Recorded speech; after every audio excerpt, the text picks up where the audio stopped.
मागे अष्टप्रधान वाडे आहेत, 8 मंत्रिमंडळ होते. त्यावेळी कोणी खास शिवरायांना भेटायला तर सदरीवरती भेट व्हायची. पुढे दरबार आहे, दिवाणी आम पुढे आहे, ते दिवाणी खास. भिंतीवर खिडक्या, त्यांना टेहणी बुरुज, लाकडी लॉकर होतं. लॉक केलं की पाण्याने पूर्ण भरायचं आणि राजा इथे स्नान करायचे, आंघोळ करायचं. आंघोळ संरक्षण त्या भिंतीच्या आतमध्ये पूर्णपणे छप्पर होतं बा. महलामध्ये रायगड आनंदाने दुमदुमला आणि राजसभेमध्ये गर्जना झाली. क्या असते कदम महाराज, गजपती, भूपती, प्रजापती, सुवर्ण रक्त श्रीपती, अष्टवधान जागृत, अष्टप्रधान विष्टित, न्याय अलंकार मंडित, शस्त्रास्त्र शास्त्र पारंगत, राजनीती धुरंधर, प्रौढ प्रताप पुरंदर, क्षत्रिय कुलावतंस, सिंहासनाधीश्वर, महाराजाधिराज, राज शिव छत्रपती श्री शिवाजी महाराज की जय. जय भवानी, हर हर महादेव.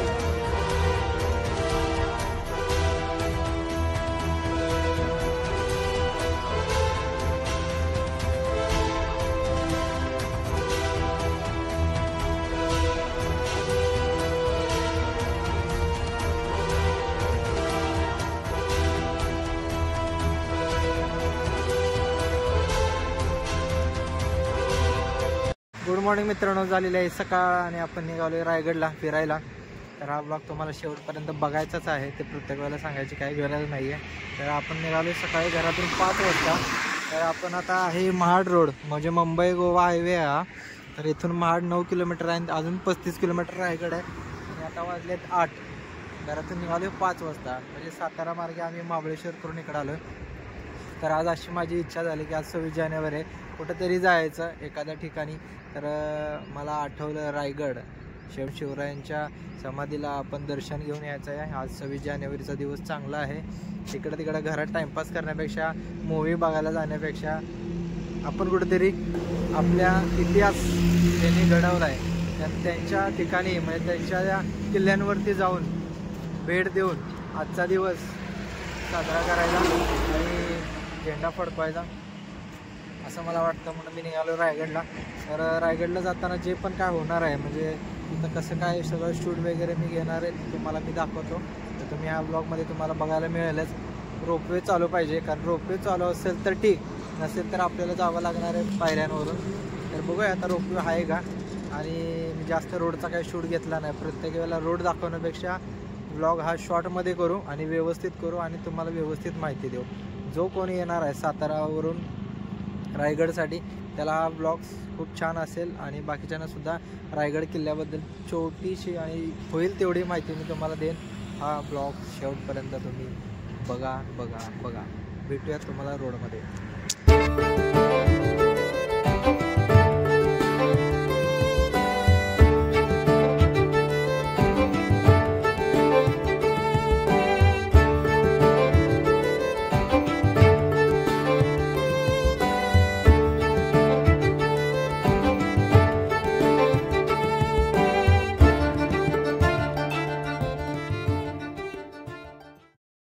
तर मित्रांनो, आपण रायगडच्या इथं आलेलो आहे. तर हा बघा, आपण रोपवेने जायचं आहे, त्याच्यामुळे या साईडला आलो आहे. तुम्हाला चालत जायचं असेल तर पाठीमागूनच रोड आहे. तर इथे आहे रोपवे सिस्टीम. हे बघा कसं दिसतंय. इथे वेटिंग रूममध्ये एवढी गर्दी आहे मित्रांनो की 2 तास वेट करायला लागणार आपल्याला रोपवेने जायला. रोपवेचं तिकीट काढताना अशा पद्धतीनं फॉर्म तुम्हाला फिलअप करायचा आहे, त्याच्यानंतर तिकीट काढायचं आहे रोपवेचं. प्लॅन परत चेंज झाला, आपण जाणार आहोत रोपवेनेच. 2 तास वेटिंग करून त्याच्यानंतर आपल्याला रोप मिळणार आहे.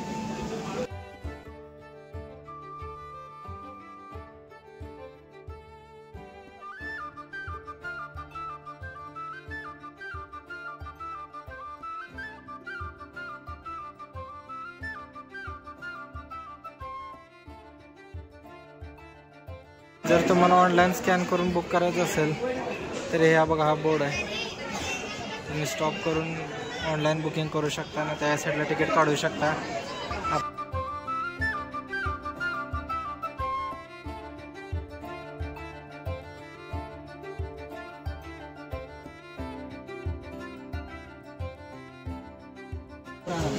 रोपवे आपला निघालेला आहे. छत्रपती शिवाजी महाराज की जय.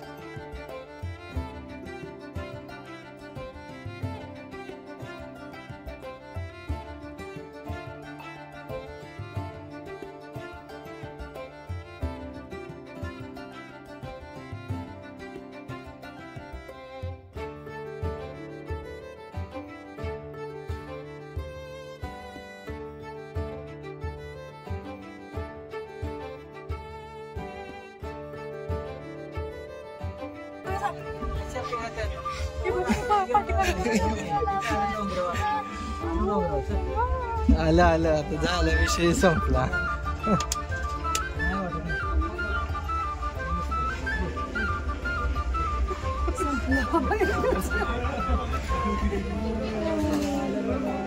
हे पुढे घे. नाही झालं, कट्टा आहे इथं. हे हालतंय. पोचलो फायनली वरती. चला चला.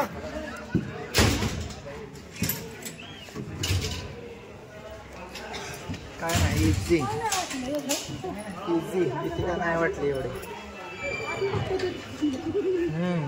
इथे रोपवेचं आहे तिकीट काउंटर जाण्याचं. तिथून हा नजारा आहे. इथनं वर चालत जायचं आपल्याला. आपण ज्या दरवाज्यातून आलो तो मेना दरवाजा समोर तिथे पालखी दरवाजा आहे. 400 वर्षापूर्वी या दरवाज्यातून गडावरती पालख्या येत होत्या. जिजामाता पाचाड गावी राहत त्यांची पालखी, शंभू राजांची, शिवाजी राजांची पालखी इथून गडावर येत होती म्हणून हा पालखी दरवाजा.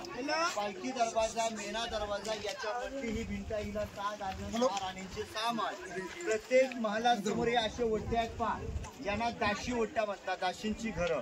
राणीची दाशी, राणी समोर. राणीने आवाज दिला की दाशी आतमध्ये जात होती म्हणून या वाट्यांना दाशी ओट्या म्हणतात. हे 3 कोठार, 2 जाली टाकलेलं मधलं ओपन आहे. यांना धान्याचे कोठार, यांना पेव, कोकणात कणगी म्हणतात. धान्य स्टोअर करून ठेवण्याची जागा. या गडाला जर खालून शत्रूने वेढा मारला, गडावर असणाऱ्या लोकांना गडावरती धान्य पुरलं पाहिजे. आपल्याकडे अन्न आणि धान्य असेल, येणाऱ्या शत्रूशी आपण लढू शकतो. 3 महिने पुरेल, 3 ते 6 महिने धान्य पुरेल असं धान्याचं स्टॉक शिवराई याच्यामध्ये करायची. पण असंही म्हणतात की महाराजांच्या नंतर गडावरती पेशवे आले. पेशवे या ठिकाणी कैद्यांना साध्य शिक्षा करायची. तो कैदी साध्य जर पुन्हा कबूल नाही केला तर त्या कैद्याला 8व्या दिवशी पोत्यात बांधून टकमक करून त्यांचा कडेलूट करायची. तुम्ही धान्य कोठार सगळ्यात मोठं कोल्हापूरमध्ये आहे. शिवाजी महाराज इथे कैदी नव्हते ठेवत. कैदी ठेवायचे साताऱ्यात, वासोटा किल्ल्यात तिथे आणि लिंगाण्यावर. पहिला खड्डा 22 फूट आहे, दुसरा 20 आणि तिसरा 15 फूट खाली खोल खड्डा आहे. मागे अष्टप्रधान वाडे आहेत. 8 मंत्रिमंडळ होते. मोरपंत पिंगळे, हंबीराव मोहिते, अण्णाजी दत्तू, रामचंद्र त्रिभक, रामचंद्र निखंड, निघाजीरावजी रघुनाथ पंडित आणि दत्तूजी त्रिभक. 350 किल्ल्यांचा कारभार शिवरायांचा या ठिकाणावरून चालायचा. कारण रायगड दुसरी राजधानी, राजधानीचा गड असल्यामुळे कारभार इथून चालायचा म्हणून या वाड्यांना अष्टप्रधान वाडे म्हणतात. आता आपण शिवरायांचा महाल म्हणजे राजवाडा बघायला जाणार आहोत. बोला छत्रपती शिवाजी महाराज की जय. 2 वर्षाचे असताना त्यांचं निधन राजगडावर झालं. रायगडावरती येण्याच्या आधी, पण रायगडावरती येताना रायगडाच्या पायथ्याला म्हणलं की पाचाडगाव लागला असेल. या पाचाडगाव मध्ये आऊसाहेब, जिजाऊसाहेब राहतात. आऊसाहेबांना गडावरचं थंड हवामान मनमत नसतो पण पाचाडगाव मध्ये 9 एकराचा वाडा दिला व त्यांची सेवा करण्यासाठी राजाने त्यांची 3री राणी होती पुतला राणी, त्यांना पाचाडगाव मध्ये ठेवण्यात आलं. रायगडावरती 6 राणी, 6 महल. पण या महालाची काही रचना सांगतो की दगडाची भिंत आहे ना, ही दगडाची ही संरक्षण भिंत. त्या भिंतीच्या आतमध्ये पूर्णपणे छप्पर होतं बा. मग महलामध्ये काही 2 हंगीशीर, काही 2 धोती आहेत. हा पहिला आहे त्यांचा हॉल, पाठीमागे आहे भिंती, पाठीमागे शौचालय, 1 हवा येण्यासाठी खिडकी. अशा प्रकारे एका राणीचं 1 महाल आहे. 2 नंबरचा महाल आपण पाहूया, नंतर धान्य कोठार पाहण्यासाठी पुढे जाऊया. बोला छत्रपती शिवाजी महाराज की जय.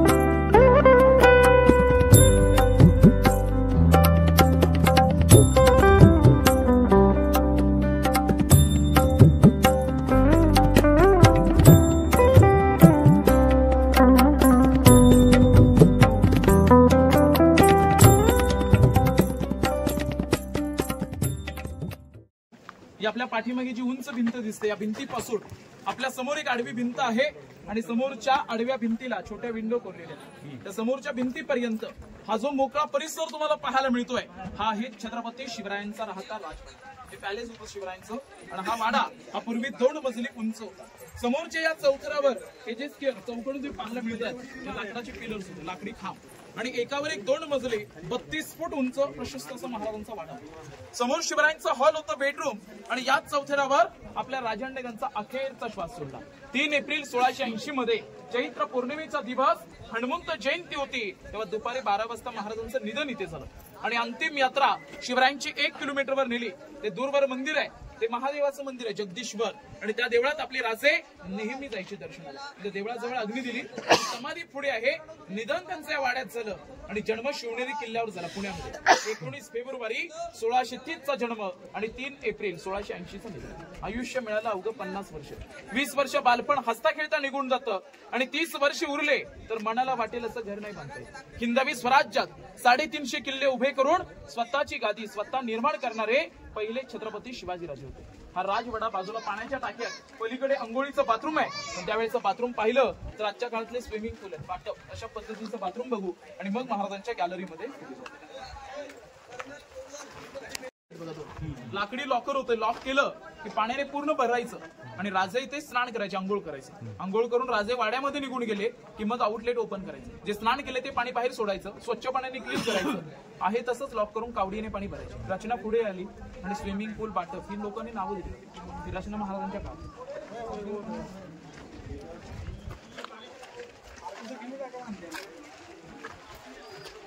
समोर जे कोपऱ्यावर विटेचं बांधकाम दिसते तुम्हाला, ते वीट बांधकाम आहे. त्याला इतिहासामध्ये टाकसाळ खोली म्हणतात, म्हणजे छापखाना. आजच्या काळातली रिझर्व्ह बँक. आता आपण 1-2 रुपयाची कॉईन जरी बनले तर त्या कॉईनवर लिहिलं जातं सत्यमेव जयते. तसं राजमुद्रा होती महाराजांची. या राजमुद्रेचा आकार होता अष्टकोनी. अष्टकोनी राजमुद्रेकडे 8 अंक होता. हा शिवरायांना शुभ होता. लग्न 8 केलीत, मंत्री 8, राजमुद्रा अष्टकोनी, सिंहासन अष्टकोनी आणि समाधी पाहाल तेव्हा समाधी अष्टकोनी. 8 अंक शुभ होता. अष्टकोनी मुद्रेवर लिहिलं जायचं प्रदीप चंद्र लेखावे वर्दी विष्णू वंदिता शहा सुनो शिव शहा मुद्रा भद्राई राजते. म्हणजे राजमुद्रेचा अर्थ होता तसं चंद्र अवकाशामध्ये वाढतो आणि पौर्णिमेला विश्वनंदनी होतो. शहाजी पुत्र शिवराय आणि राजांनी स्थापन केलेले स्वराज्य प्रतीप कलेच्या गोरीप्रमाणे वाढावं. मग लोकांच्या हितासाठी, लोक कल्याणासाठी राजमुद्रा. त्या राजमुद्रेच्या वीट बांधकामाचे ते टाकसाळ चलन तिथे बनायचं. दगडात कोरलेली ही गोल इमारत ही आपल्या राजांची गॅलरी आहे सज्जा. आज घराच्या फ्रंटला असते गॅलरी, तशी राजवाड्याच्या समोरची गॅलरी होती. पूर्वी 2 मजली उंच होती. आहेत आकृती काम केलेलं आहे. खड्ड्याच्या आतमध्ये उतरलो तर कोपऱ्यातून बघा ती लोक आज जात आहेत. तिथून जमिनीच्या आतमध्ये जायला पायऱ्या, 11 पायऱ्या उतरून गेल्यानंतर खाली 8 बाय 10 खाली एक छोटा रूम आहे, त्याला खलबतखाना म्हणतात. गुप्त मिटिंगची जागा. बहिर्जी नाईक हे गुप्तहेर खात्याचे प्रमुख. गुपित बातम्या काही घेऊन आले तर आपल्या राजाला सेर करायला आपल्या रूम मध्ये आपण सगळेजण उभे होते. ते सचिवालय होतं, दप्तरखाना. स्वराज्यात जेवढे गडकोट किल्ले त्यांचं लिखाण, कागदोपत्री व्यवहार सगळा इथून चालायचा. याला म्हणतात सचिवालय, दप्तरखाना, डॉक्युमेंट्स इथून चालायचं. पाठीमागे सदर. दिल्लीच्या लाल किल्ल्यावर दिवाणे आम किंवा दिवाणे खास. दिवाणे आम म्हणजे दरबार आणि दिवाणे खास म्हणजे सदर. त्यावेळी कोणी खास शिवरायांना भेटायला आलं तर सदरीवरती भेट व्हायची. पुढे दरबार आहे, दिवाणे आम पुढे आहे, हे दिवाणे खास.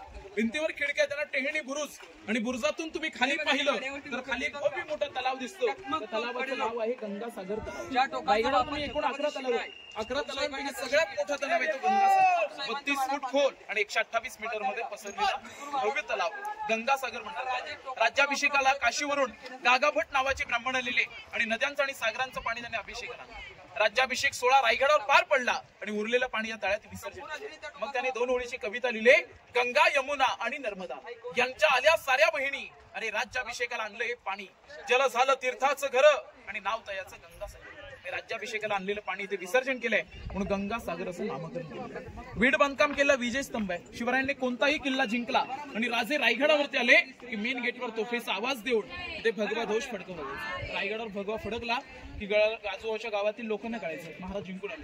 विजयाचा संदेश लोकांना कसं देता येईल तर हे साधून उतरावेचं. साईडला मनोरे, राण्यांना हवेशीर बसायला. आपण जेव्हा राणी महालामध्ये गेलो तेव्हा राणी महल पॅक बंद, हायटेड भिंती होत्या बाजूला, पण त्या राण्या हवेशीर बसायचं असेल तर मनोऱ्यामध्ये येऊन बसायच्या. मनोरे 2 मजली आहेत. शिवकाळामध्ये असे 7 मजली उंच होते. तिथून टेकायचे. खाली दरी आहे, त्या बाजूला 2200 खंड ते बघायला जातात.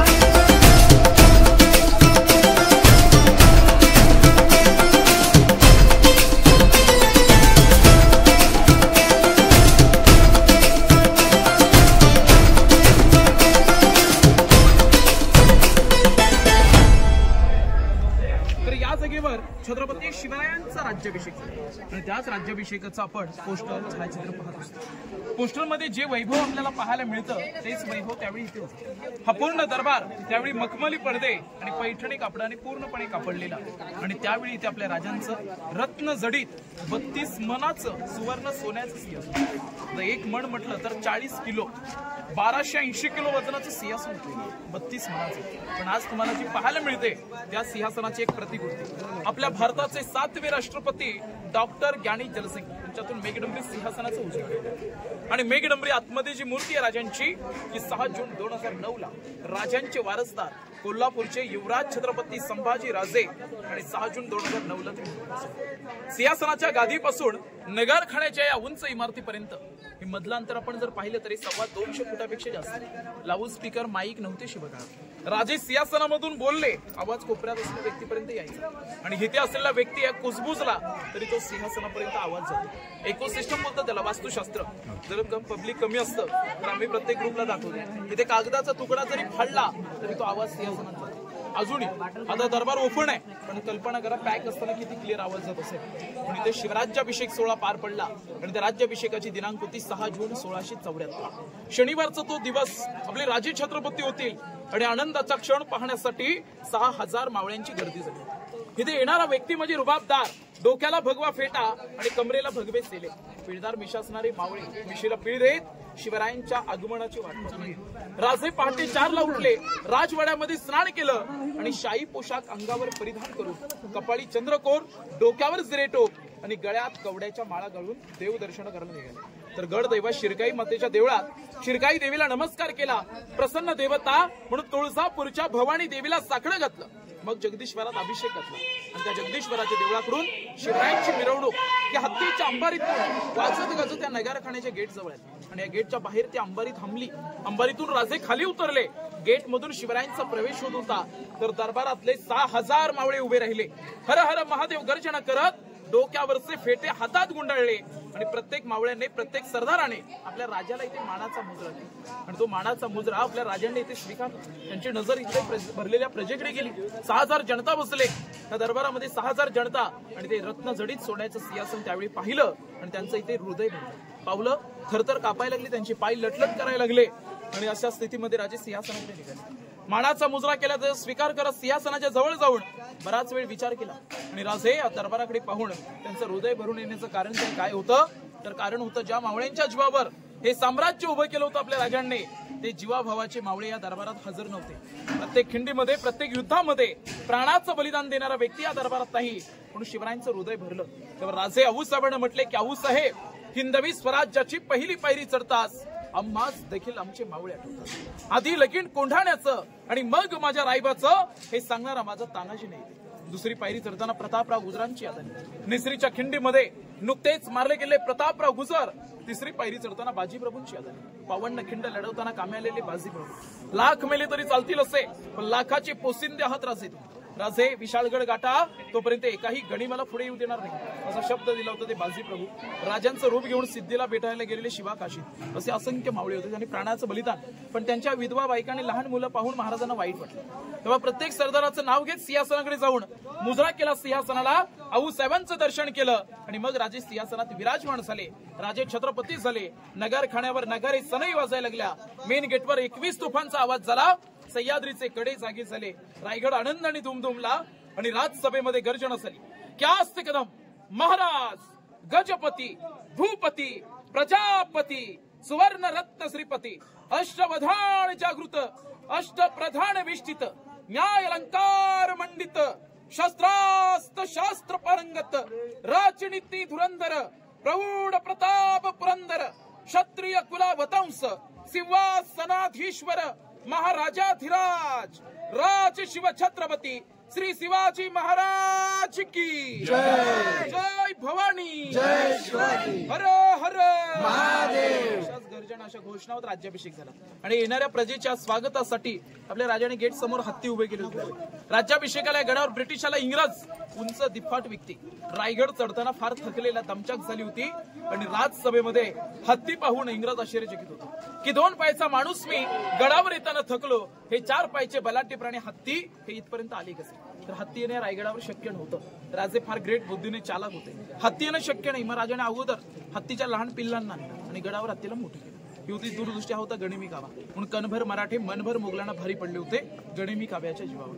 हा नगारखान्याचे गेट 52 फूट हाईट, लांबून पाहिल्यानंतर गेट ऑफ इंडिया दिसतो. इंग्रजाने याला पाहिलं आणि मग मुंबईमध्ये जाऊन गेट ऑफ इंडिया उभारला. हा नगारखाना, इथे नगारे वाजले की सगळे गेट रायगडाचे बंद व्हायचे. सकाळी गेटवर नगाऱ्यांचा आवाज केला जायचा, मग गेट सगळे ओपन केले जायचे. आणि त्यावेळेस हिरा नावाची गवळण आपल्या बाळासाठी रायगडाचा पश्चिम कडा होता. तुम्ही रोपेने जिथून वरती आलात त्याच कड्याच्या शेवट टोकावर हिरा खाली उतरली. कोणासाठी? तर बाळासाठी. म्हणजे आईचं प्रेम तिच्या बाळावरती किती असतं हे साक्षात त्या हिराने दाखवलं आणि त्याच गवळणीचा दरबारामध्ये महाराजांनी गौरव केला. राजे म्हटले हिरा उतरली म्हणजे हिराने चूक नाही केली. हिराने आपल्याला दाखवून दिलं की इथून शत्रू येऊ शकतो वरती, म्हणून तो कडा तासून तटबंदी बुरुज बांधला आणि बुरुजाला नाव दिलं हिरकणीचा बुरुज आणि गावाचं नाव त्याच्या हिरकणी वाडी केलं. तिचा गौरव महाराजांनी इथे केला होता. पुढे आपण होळीचं मैदान बाजारपेठ बघायला जाऊ, त्याची माहिती पुढे घेऊ. बोला पुण्यश्लोक छत्रपती श्री शिवाजी महाराज की जय. दर्शनाला जर जायचं असेल तर तिथे तुम्ही दर्शनाला जाऊ शकता. समाधी मंदिर त्याची माहिती होती. टकमक टोक तिकडे नाही आम्ही दर्शनाला तुम्हाला जायचं. टकमक टोक बघायचं असेल तर बाजारपेठ पार केली की डाव्या हाताला टकमक टोक आहे, दरीचा भाग आहे.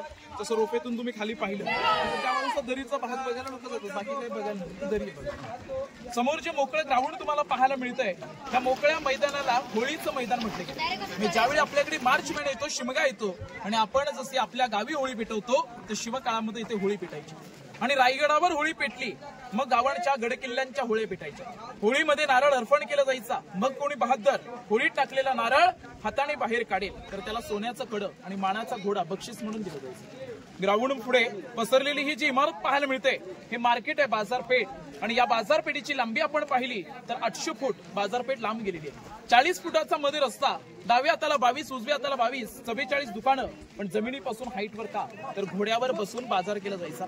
घोड्याची हाईट आहे, आगे दुकान पिछे मकान अशी या बाजारपेठीची रचना. पण जमिनीपासून हाईटवर का? तर घोड्यावर बसून बाजार केला जायचा म्हणून घोड्याची हाईट आहे. व्हाईट पत्र्याची सेड आहे, तो हत्ती घाणा. राजाने हत्तीची पिल्ल आणलेली, तिथे हत्तीनं मोठं केलं होतं. बाजूला कॅमेरा लावला खांब आहे, तिथून सर्व पायऱ्या चढून येणारे लोक येतात. जे आपण रायगड चढून आलो तर इथे पोहोचू शकतो. आणि उतरायचं असेल तर तिथून स्टार्ट केलं की 1 तास लागेल तुम्हाला उतरताना शिरकाई मंदिर, हत्ती तलाव आणि मेन गेट रायगडाचा महादरवाजा बघायला मिळतो.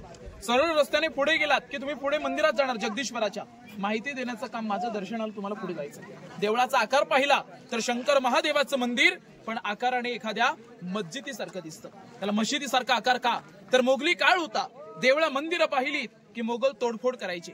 आपण बांधलेली देवळं आहेत, मंदिर आहेत, ही सुस्थितीमध्ये सुरक्षित राहिली पाहिजे. म्हणून मोगलांची फसवणूक केली की मोगलाने पाहिलं तर वाटलं पाहिजे आपलं मस्जिद आहे, तोडफोड नव्हतं, आपलं मंदिर पुढे टिकावं.